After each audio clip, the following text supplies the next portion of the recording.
Hello friends, ఎలా ఉన్నారు? ఈరోజు మన స్టోరీ బుక్లో అసలు మన భారతదేశంలో కానీ మన తెలంగాణ ఆంధ్ర రాష్ట్రాల్లో ప్రతి ఒక్కరికి కూడా వారి యొక్క ఇంటి నేమ్ అనేది ఉంటుంది. ఆ విషయం మీకు అందరికీ తెలుసు. అసలు ఆ ఇంటి పేర్లు ఎలా వచ్చాయి? అసలు ఇంటి పేర్లు ఎందుకు పెడుతున్నారు?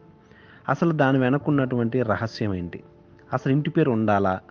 అసలు ఎందుకని చెప్పేసి ఇంటి పేరుని ప్రతిపాదించారు.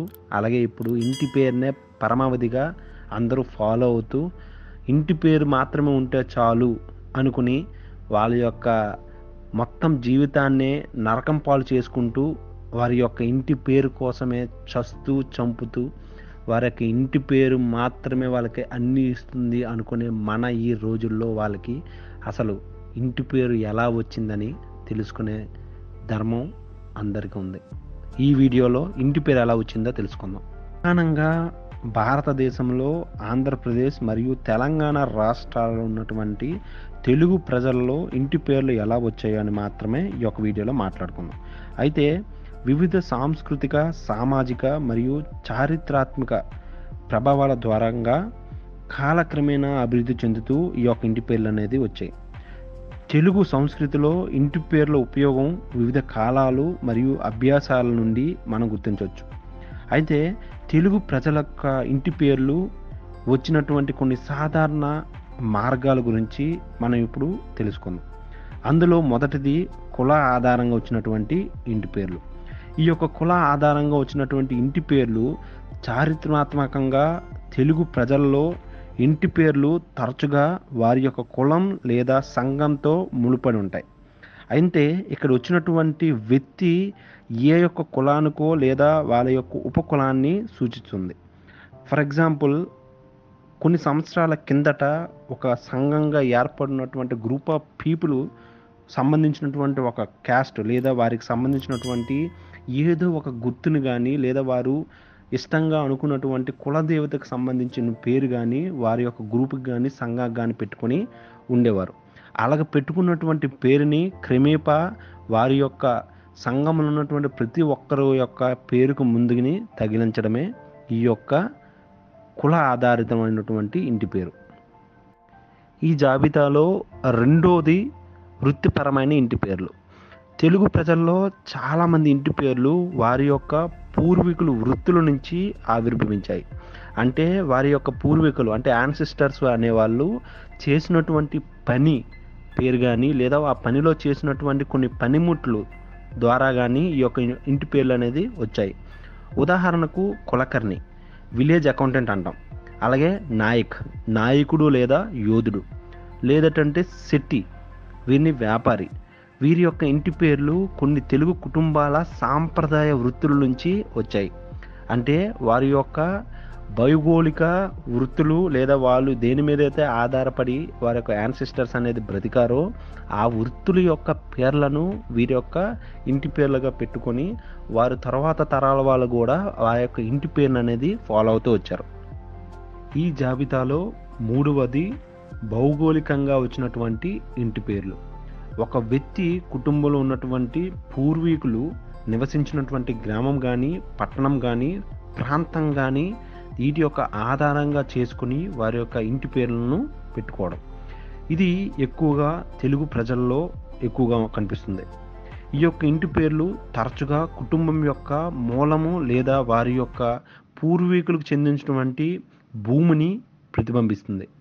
అయితే ఈ యొక్క పేర్లు తెలంగాణ మరియు ఆంధ్రప్రదేశ్లో చాలా ఎక్కువ మందికి ఉంటాయి. అంటే వారి యొక్క గ్రామానికి సంబంధించినటువంటి పేరు కానీ లేదా అప్పట్లో ఆ రాజరిక వ్యవస్థలో ఉన్నటువంటి ఆ రాజ్యం యొక్క పేరుని కానీ వీరి యొక్క ఇంటి పేరుగా పెట్టుకొని ఉన్నారు. మన జాబితాలో నాలుగవది మతపరంగా లేదా ఆధ్యాత్మిక పరంగా పెట్టుకున్నటువంటి ఇంటి పేర్లు. మన తెలుగు రాష్ట్రాలలో వారి యొక్క ఇంటి పేర్లను మతపరంగా అంటే వారి యొక్క మతంకి సంబంధించినటువంటి పేర్లు కానీ లేదా ఆధ్యాత్మికంగా అభ్యాసాలు అంటే ఆధ్యాత్మిక అంటే వారి యొక్క పూర్వీకులు చాలా పండితులు అయి ఉండి ఆధ్యాత్మికంగా బాగా ఎక్కువ నాలెడ్జ్ పొంది ఉంటే వాళ్ళు వాటి యొక్క మతాల ద్వారా వచ్చినటువంటి పేర్లు కానీ లేదా ఆధ్యాత్మికంగా ఉన్నటువంటి పేర్లు కానీ వారి యొక్క ఇంటి పేర్లకు పెట్టుకునేవారు. అయితే ఈ యొక్క విధంగా పెట్టుకున్నటువంటి పేర్లకు ఉదాహరణ భగవంతులని గానీ, శాస్త్రి అని గానీ, భట్టార్ అని గానీ వారి ఇంటి పేర్లను మీరు చూసుండొచ్చు.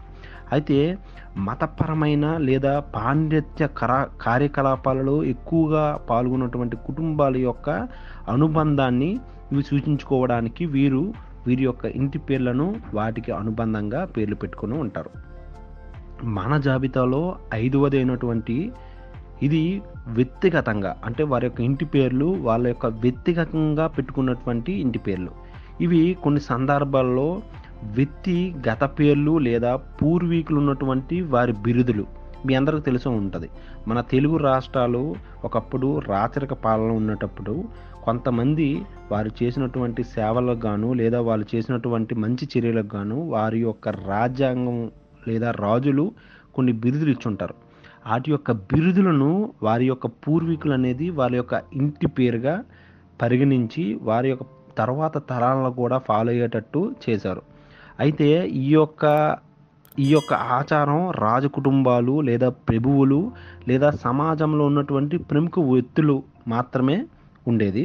వాళ్ళు మాత్రమే వారి యొక్క ఇంటి నేమ్ని బిరుదులను తగిలించుకొని వారి యొక్క పేర్లుగా పెట్టుకున్నారు. ఈ యొక్క జాబితాలో 6వది ఆధునికంగా అంటే ఆధునిక ప్రభావాల ద్వారా వారి యొక్క ఇంటి పేరుని పెట్టుకున్న వాళ్ళు. ఇందులో సమకాలీన కాలంలో తెలుగు ప్రజల్లో చాలామంది విద్య, వృత్తి లేదా వ్యక్తిగత ప్రాధాన్యతలు పెరిగి వీటి యొక్క వివిధ ఆధునిక ప్రభావాల ద్వారా వాటి యొక్క ఇంటి పేర్లను వాళ్ళు పెట్టుకున్నారు. కొంతమంది తన ఇంటి పేరును మరియు వారికి ఏదైనా ఇచ్చిన పేరు అంటే ఎవరైనా పేరు ఒక పెట్టుంటే రెండింటిని కలిపి వారి యొక్క ఇంటి పేరుగా ఉపయోగించేవారు లేదా వాళ్ళు ఎంచుకునేవారు. ఇది ఈ తెలుగు ప్రజల యొక్క ఇంటి పేర్లను సర్వసాధారణంగా కొంతమంది పెట్టుకునే పేర్లు. ఇలాగే ఈ యొక్క 6 జాబితాల్లో తెలుగు రాష్ట్రాలు అంటే ఆంధ్రప్రదేశ్ మరియు తెలంగాణలో వారి యొక్క ఇంటి పేర్లు అనేది వస్తూ వచ్చాయి. అయితే తెలుగు ప్రజల్లో ఇంటి పేర్లు వచ్చిన సాధారణ మార్గాలు అయితే తెలుగు మాట్లాడే జనాభాలో వివిధ కుటుంబాలు మరియు వర్గాల మధ్యనటువంటి ఇంటి పేర్లు చిన్న చిన్న తేడాలతో మాత్రమే ఉంటాయి.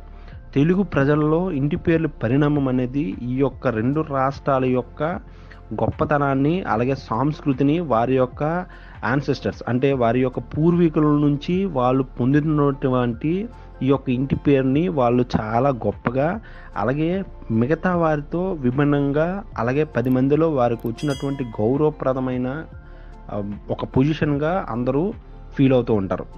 అయినా మనం చెప్పుకున్నటువంటి 6 వివిధ అంశాల ద్వారా ప్రజెంట్ చాలామంది తెలుగు ప్రజలు కానీ భారతదేశంలో వివిధ సంఘాలు లేదా వివిధ వర్గాలకు చెందినటువంటి ప్రజలు వారి యొక్క ఇంటి పేరును వారి యొక్క పూర్వీకులు గ్రామ పేరు నుంచి కానీ వారి యొక్క బిరుదుల నుంచి కానీ లేదా పూర్వీకులు ఫాలో అయినటువంటి పనిముట్ల నుంచి కానీ వారి యొక్క పేరును అనేది పెట్టుకోవడం జరిగింది. అదే ఇప్పుడు ప్రజెంట్ ఉన్న ప్రజలందరూ కూడా ఫాలో అవుతూ ఆ యొక్క ఇంటి పేరునే పరమావధిగా ఆ ఇంటి పేరు మాత్రమే వాళ్ళకి గౌరవాన్ని, సంస్కృతిని, సాంప్రదాయాలను వాటి యొక్క విలువలను ఇస్తుందని చాలా గట్టిగా నమ్ముతూ ఉంటారు. అసలు చాలామంది ఇంటి పేరు అనేది ప్రజలు ఒక ప్రదేశం నుంచి మరొక ప్రదేశానికి వెళ్ళి అక్కడ స్థిరపడినప్పుడు అక్కడ ఉన్నటువంటి స్థానికులు వారు ఎక్కడి నుంచి వచ్చారో అంటే గ్రామం పేరు కానీ ప్రాంతం పేరుతో కానీ పిలవడం క్రమేపా మారింది. అదే ఇంటి పేరుగా కూడా మారుతూ వచ్చింది. లేదా మీ యొక్క అంటే ఆ యొక్క ఫ్యామిలీలో ఉన్నటువంటి 4 ఫాదర్స్ ఆర్ ఆ 4 ఫాదర్స్ ఆఫ్ 4 ఫాదర్స్ ఉన్నటువంటి పేర్లను వారి ఇంటి పేరుగా అంటే పెద్దిరెడ్డి, గంగారెడ్డి లేదా విజ్ఞాత, విశ్వకర్మ ఇలా వారి యొక్క 4 ఫాదర్స్ యొక్క పేర్లను కూడా ఇంటి పేర్లుగా రావడం నానుడిగా వచ్చాయి. ఇదే కాకుండా వారు చేసినటువంటి పని పరంగా అంటే చాకలి, పాత్ర, కుమ్మరి, వైశ్య లేదా ఇటువంటి డిఫరెంట్ పేర్స్ అన్నీ కూడా వారు చేసినటువంటి పని ద్వారా వచ్చినవి మాత్రమే. ఇక్కడ మీకు తెలుసుకోవాల్సింది ఏంటంటే ఇంటి పేరు అనేది మీ యొక్క ఐడెంటిటీ, మీరు ఎక్కడి నుంచి వచ్చారో లేదా మీరు ఏ పని చేస్తారని చెప్పేది మాత్రమే కానీ మీరు తక్కువని కానీ ఎక్కువని కానీ మన యొక్క సాంప్రదాయంలో కానీ మన యొక్క ఏ లిటరేచర్లో కానీ ఇది లేదు. ఇంటి పేరు అనేది మిమ్మల్ని మీ యొక్క గ్రూప్ని ఐడెంటిఫై చేయడానికి మాత్రమే తప్ప మీరు ఎక్కువ లేదా మీరు తక్కువ, మీరు ఈ పని చేయొచ్చు, ఆ పని చేయకూడదు అని చెప్పడానికి మాత్రం కాదు అనేది మన యొక్క గ్రంథాల్లో గానీ, మీరు చదువుకున్నటువంటి చిన్నప్పటి నుంచి ఇప్పటి వరకు చదువుకున్న ఏ గ్రంథంలో గానీ, మన యొక్క సాంస్కృతిక గ్రంథాల్లో గానీ, లేదా రామాయణ, మహాభారత మీరు లిటరేచర్ తీసుకున్నా సరే, ఇందులో కూడా మీ యొక్క ఇంటి పేరు అనేది మిమ్మల్ని ఐడెంటిఫై చేయడానికి తప్ప ఇంకే విధంగా కూడా మిమ్మల్ని తక్కువ చేయడానికి కానీ, ఎక్కువ చేయడానికి కానీ ఉపయోగపడదని చాలా క్లియర్గా చెప్పడం జరిగింది. ఇది మీకు తెలియచేయాలని మాత్రమే ఈ వీడియో మీకు చేసాం. ఈ వీడియో మీకు మరింత ఇన్ఫర్మేషన్ కానీ, లేదా ఇందులో మేము ఏమైనా తప్పులు చేస్తుంటే మాకు కామెంట్ రూపంలో చెప్పండి, మేము సరిదిద్దుకుంటాం. Thanks for watching. Thank you so much. Please subscribe our channel for more videos.